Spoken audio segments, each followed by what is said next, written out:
The first thing you want to do in leak detection is find your water meter.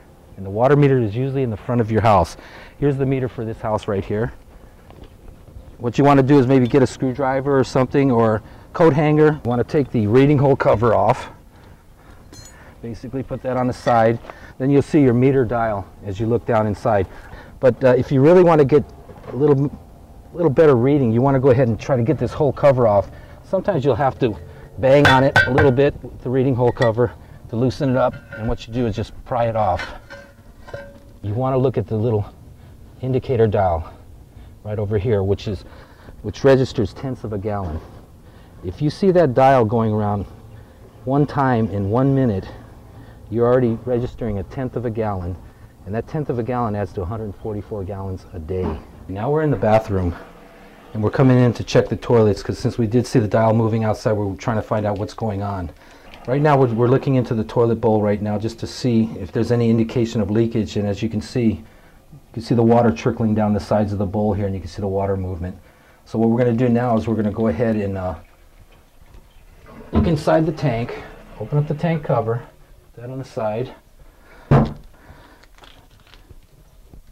What we're going to do is we're going to put a dye tablet inside to at least let us know if this is a flapper leak.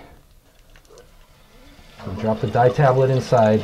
As you can hear, the toilet's still going off, and basically we kind of know, but this will indicate what it is. Just wait for a few seconds. Most likely better to wait 30 seconds or so, but as you can see, the blue is in the bowl. What you're going to do, since you do have to change the flapper, you're going to shut your toilet off, which you usually have a valve underneath the toilet itself. Shut it off, and what you want to do is flush your toilet. Flush the toilet.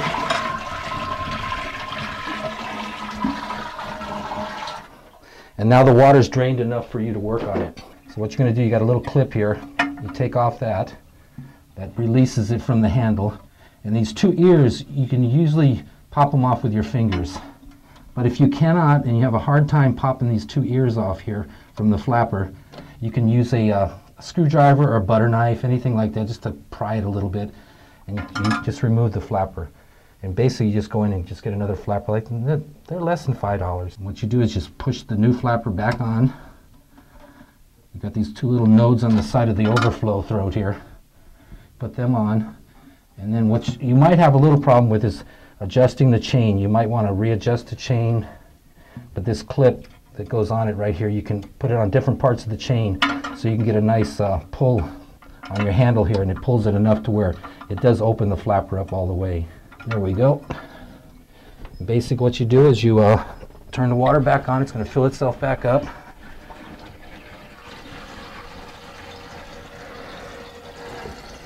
And you just wait until it does fill up and see if you have any more leakage going on. And if you don't see anything, then you solve the problem. If you want to check your faucets, make sure you don't have any dripping going on here, you know, that everything looks all right. Don't see any water seepage around here. So you want to go underneath the sink and look underneath and see if any of the lines are dripping or anything like that. So you're probably going to have to do a little bit of bending over. And here's the connections right here. You want to make sure there's no water coming off the connections.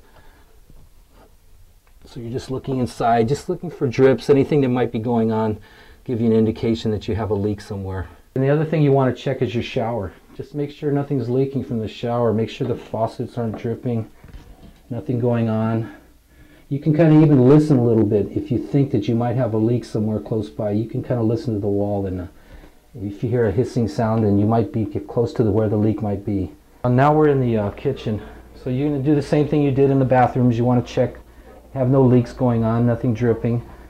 And then you want to go underneath the kitchen sink itself and check the lines down there, because sometimes you can have drips underneath too. Okay, well now we're in the laundry room. So we're doing the same thing we did in the kitchen and the bathroom. Just want to check all the faucets, make sure there's no water really dripping out. This is just residue here. Just make sure everything is off. And then you want to just look at obvious lines, like you can see the lines over here for the wash machine. Make sure everything is okay here too, no dripping going on, just a visual check of everything. And after doing the inside of the house, you want to come out and check all your hose bibs, your faucets. Just make sure that there's nothing running, make sure nothing's coming out of the hose. You can't hear any sound. and you just go around the whole house checking all your faucets. Okay, what you want to do when you're outside, you want to go pretty close to where your water meter is at, and you want to look at the yard. You want to just look for green spots, anything that looks like there might be a leak or something like that. Basically, if you see greener grass, you know there's more water in that area. So I usually just walk up to the house and just pretty much go up to the first faucet in the house. So if you can indicate in any way, even though you might have to call a plumber, if you can indicate where that leakage might be, you're going to save a lot of money.